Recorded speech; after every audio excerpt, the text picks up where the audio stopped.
off the top of your head, who is the most wasted character in Jujutsu Kaisen? Go ahead, I'll give you a minute to come up with an answer.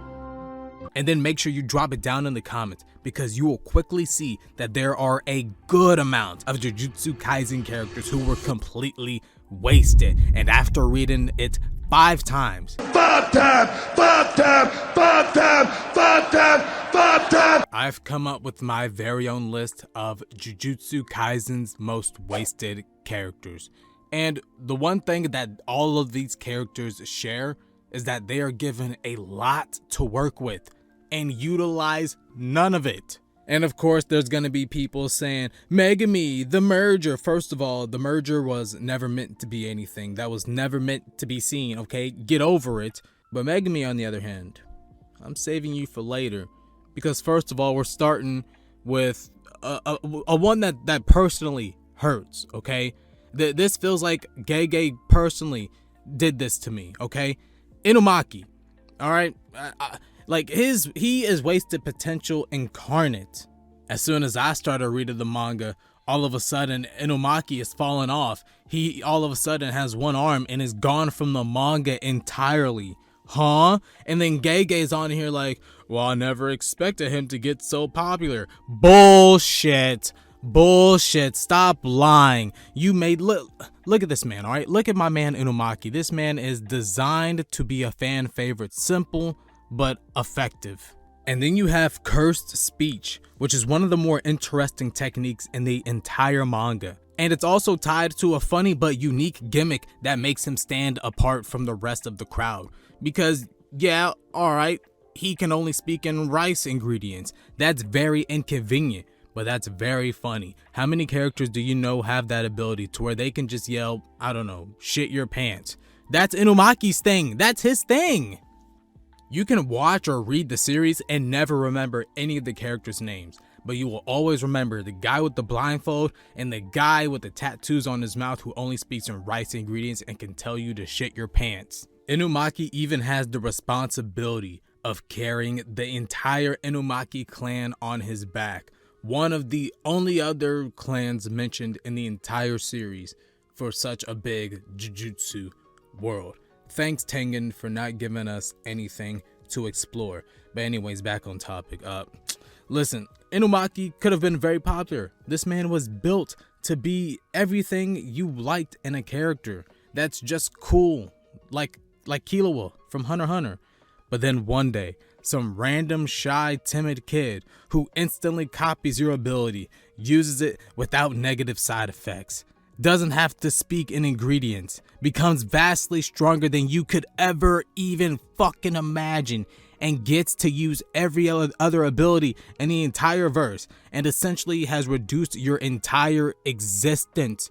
To explain why the other main character has this one broken ability amongst his many other broken abilities. And Akutami, I just have to ask, why did you make Inumaki this cool to do absolutely nothing with him and have him in the story to do nothing for so long? Like, the least you can do is introduce him, give Yuta the power, and then tell him to fuck off. Look at the thin icebreaker girl. She shows up, fights Yuta and Ryu, gives up the power, and then pisses off. Inumaki could have gotten that same treatment, but no, you just had to use him as a joke, as a jobber, show him how cool he is to all of us, the potential, and then nothing. I had more to talk about, but like, dog, he gets his arm cut off on accident by Sukuna. Sukuna does his domain of Shibuya and accidentally hits Inumaki, and you never see him again. He shows up on a tape recorder. I can't keep going with this. I have much more. I have much more to talk about with Inumaki. And it. All right, we're just gonna move on to Yuki Sakuma, and the entire fan base can agree. She was absolutely wasted. And what hurts about this is that she's the baddest girl in the show. Like come on, bruh. We are told that Yuki is a special grade. 1 of 4, actually. But she doesn't feel special at all. Star Rage is a very cool technique, but we don't get to see it except in one fight. And in that fight, she gets bodied and then tries to kill herself. She has connections and developments with Todo and Choso, but that's it. She only helps them. They don't help her at all. Yuki was wasted in a special way because she contributed to the story. Yeah, you can't deny that. She's out here traveling the world, writing books, trying to eliminate all cursed energy to help humanity. She inspired Geto to go on his, depression cure. She has a relationship with Tengen. Her very ideology clashes with Kenjaku. Her main goal of freeing the world of cursed energy is solid enough to justify her existence in the story. But even if you're somebody like me who didn't read the manga, you know that character of that level that Yuki is on should not be ass like she is. And I'm not talking about the big old ass behind her. Like she's complete ass. And it's because in her one and only fight in the series, she dies. Dog, you could have used her for so much more beyond this point. Why did we not get Yuki talking to Maki about what is it like living with the heavenly restriction, having no cursed energy? Do you think everyone in the world deserves to have that type of power? Sukuna versus Yuki would have helped the final arc not feel so underwhelming. Like, think about it. She wants to get rid of cursed energy. Sukuna obviously wants to keep it. He loves it. Their ideals are going to clash. Their conversation would be very interesting. Just have Sukuna versus Yuki.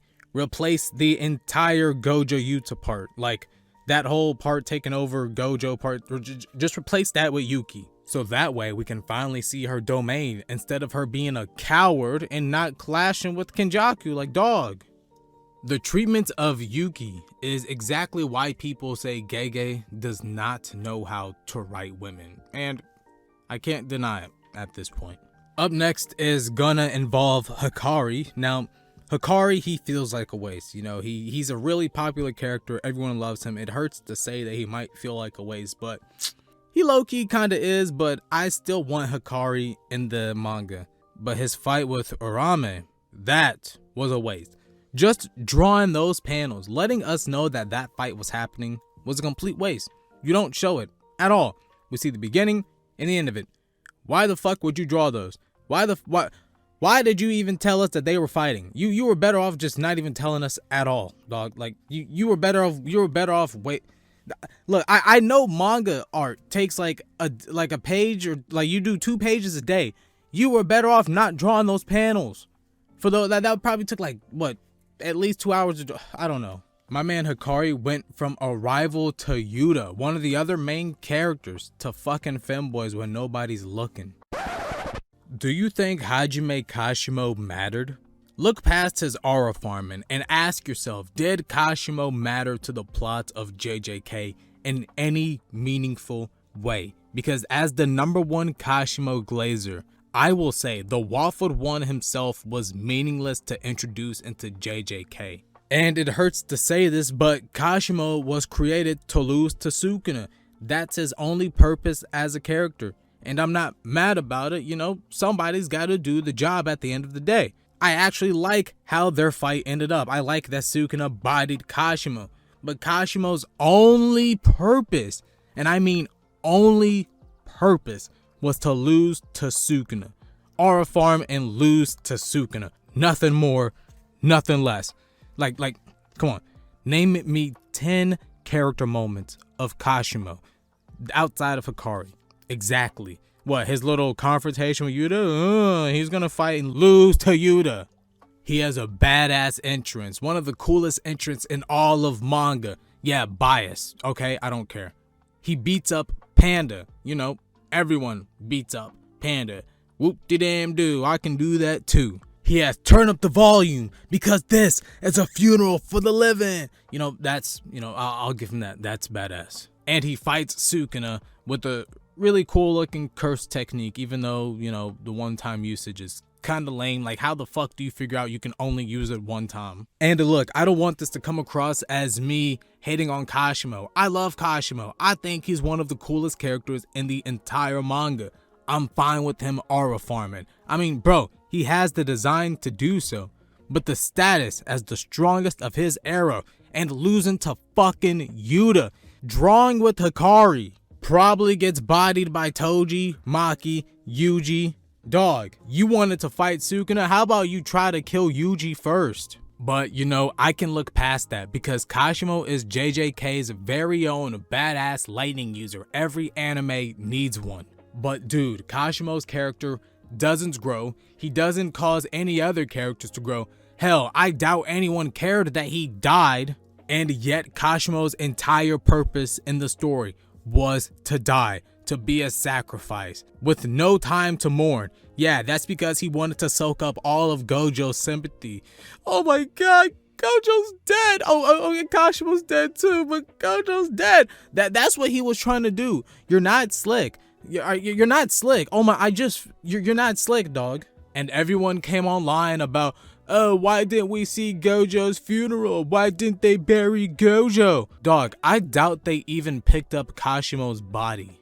Ui made sure to pick up Higuruma and Gojo's bodies, but Kashimo's body is probably rotting on the battlefield to this day, because at the end of the day, his death meant absolutely nothing to nobody. Nobody cared. And speaking of being absolutely useless, everyone please direct your attention to the furthest and the darkest corner of the room where you will see Megumi curled up on the ground, ready to summon Maharaga again. Megumi Fushiguro and Wasted Potential have been an absolutely lethal duo, on par with Shaq and Kobe. But the thing about Megumi is that his whole character was meant to be wasted potential. And the irony about that is that the potential to tell that story of being wasted potential was absolutely wasted. And there is plenty of evidence to prove that. First of all, he is the son of Toji, the heavenly restricted. He is raised by the strongest sorcerer of the modern era, Gojo. He is arguably the strongest curse technique with the 10 shadows. He is a descendant of the Zenin clan, a big 3 family in the Jujutsu world. He was set up to have a lot of potential, but yet he did absolutely nothing. That is the essential point of being wasted potential. I like the concept of Megumi being wasted potential because that happens a lot in real life and not a lot of stories tell that. That is unique. But Megumi sucks at it. Case in point, he did not need to be a Zenin. You could have given his role of being Toji's son to Maki and Mai, I guess. I mean, look at this panel of Toji and Maki. They are son and daughter more than Toji and Megumi is. After Gojo was sealed, Megumi became the head of the Zenin clan, and Naoya was pissed. He wanted to fuck up Megumi, and guess how many times they reacted? None! Why was that brought up? Dog, why was that brought up? You did not need to bring that up at all, and nothing would change in the story. And then we get to the culling games where we have Hana and Angel, and them having a crush on Megumi because they saved them when they were younger. And they also just so happen to have a curse technique that can abolish all curse techniques, and they need it to save Gojo. Wow, thank you. Let's be honest. She's the inverted spear of heaven. Why did they even destroy that at the end of the hour? They could have been like, oh shit, we found the inverted spear of heaven. Use that to free Gojo. She did not need to have a crush on Megumi. She did not need to exist. That meant nothing. You wasted your precious time on this earth writing that, Gege. Why? And then we have Megumi's sister. I don't even know her name, and I don't care to find out what it is. Why does she exist? All right, Gege, for the little amount of time you spent on actually writing her, and that's why nobody cares about her in the first place, but as little time that you spent writing her, you spent that time writing a character you should not have even made up to begin with. There was no point of Tsumaki, that's her name, Tsumaki. Tsumaki was only created to give a reason for Gojo and Sukuna to happen. Like, let's be honest, all right? All right, Megumi fell into deeper despair that he can't get out. Oh, perfect. So Sukuna and Gojo could fight. Like, dog, we can see it. It's not that obvious. This video has been going on for far too long, and you know these characters are all gonna piss me off because why do y'all exist? Like, come on. Like, Gege, why did you write these characters? Like Kashimo and Megumi, they're so cool, and you didn't use them right. Like, come on. Like, you guys hit the like, comment, subscribe, and share. And I'll see you guys in the next video. Deuces.